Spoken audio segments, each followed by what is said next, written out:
Indonesia is a hardcore anti-communist and anti-socialist country, similar to Taiwan, South Korea, and Argentina.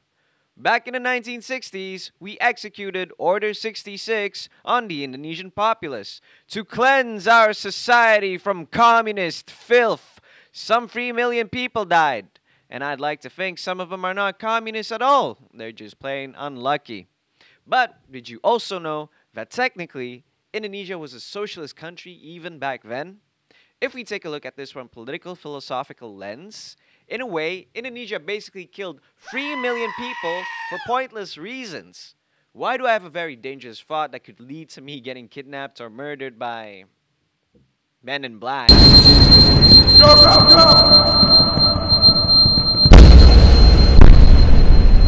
Got you now, fucker. That is what I'd like to share to you guys in today's episode.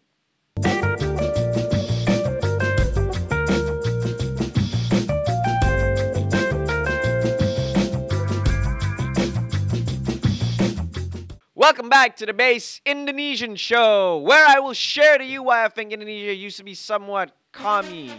What a lot of people this day and age don't know is that besides being a hardcore nationalist, Soekarno was also a Marxist. Not a full-blown commie like Lenin or Che Guevara, but more of a, yes, the ideology is only a means to the end to control the country kind of socialist. Why is that the case? Soekarno came up with the idea of Marhaenism. Marhaenism came about when Soekarno tried figuring out a way to adapt Marxism into Indonesian conditions. You might be thinking, why should Marxism be adapted? Why can't it just be enforced directly? Well, you see, my friend, Marxism as a political and economical thought was only endemic to industrial societies. The existence and divide between the bourgeoisie and the proletariat was a fundamental aspect in giving people the reason to create a workers' paradise. One where the proletariat was the masters and the bourgeoisie ceased to exist. You wouldn't try and start your own company if you didn't like the way your boss ran things, definitely. But as we came to learn, the proletariat overthrew the bourgeoisie and became the enemy they sought to destroy. Sadly, there is corruption in every country, as long as people are corruptible. The Soviet Union was no exception. Returning on the topic of Marxism, the industrial conditions that would trigger a communist society did not exist in countries that were agrarian. Peasants normally worked for themselves and were self-sufficient, only selling produce when there was a surplus or giving up their crops as a form of taxation. Meanwhile, workers or laborers who primarily worked in factories, urban environments, they create goods for companies to sell. Peasants were free from obligations to other parties, while laborers often were entangled in contractual obligations that was outside their power. This means that peasants have independence and control over their own labor power. They can produce what they want, sell what they want, eat what they want. While laborers sell their labor power for wages. They must produce what they are told to produce. They do not have ownership over what they create and live on a budget. Peasants do not owe anything to anyone and are not exploited, making it remarkably difficult to convince peasants with basic Marxist rhetorics. Marxist revolutionaries tried translating Marxism to their respective countries. Attempts range from successful, such as in China, where Mao Zedong communicated his thought to the agrarian population of China with Maoism, to unsuccessful attempts, such as in Cambodia, where Pol Pot instituted Khmer Communism, a zombie patchwork of ideas that is incredibly self-destructive. You could get killed for wearing glasses, like I could get killed for wearing glasses right now if I lived back then. Suekarno created Marhaenism as a struggle ideology by translating Marxism into Indonesian conditions, mixing social democracy and nationalism. He got the name by allegedly copy-pasting it from the Islamic Union term for peasants, all in the effort to get all the apathetic peasants to get worked up over the country. The main idea of Marhaenism is to accept that capital is part of life. But unlike capitalism, that encourages the multiplication or hoarding of goods and materials, Marhaenism promotes independence and self-sufficiency. Household must pursue capital to be independent, whether that be a house, vehicle, appliances, and other goods. But households must also produce goods or consume goods not in excess, avoiding the problems of market exploitation or monopoly and rampant consumerism. Overall, in a Marhaenist economic system, goods that are not needed will not be produced, because people and households must first ensure the profile and the level of their own needs before they make anything. The innovation of the birth of a new product will occur when the need is really concrete. Marhaenism demands that you work for yourself, and if your needs are met, you are to give disposables or surplus to society, either to sell in the market or through a levy of taxes for public interest. You cannot consume much since only surplus is available. Therefore, it will be limited to only excess production. No household or parties are dedicated to producing more, so you can't buy more. You are only allowed to buy enough, discouraging consumptive behavior, imbalanced economic growth, and the development of other parties. So no more gacha games or Hot Wheel collectibles for you. Because apparently, if you buy plenty, you're going to make somebody rich and powerful enough for them to challenge the government.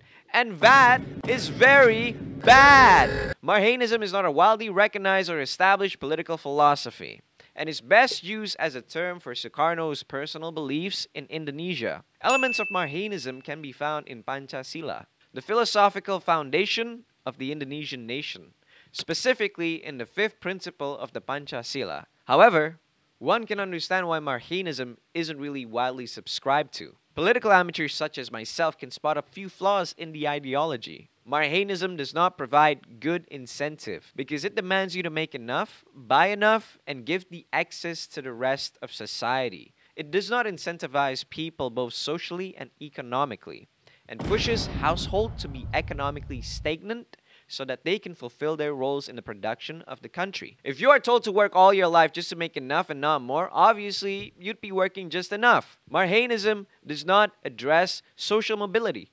Having enough and then giving the rest off will ensure that people and their households would be economically and socially stagnant. This will not encourage people to produce more, work harder, or grow the economy. If you are told to work all your life just to stay at one place, not moving up, obviously you'd be having performance issues.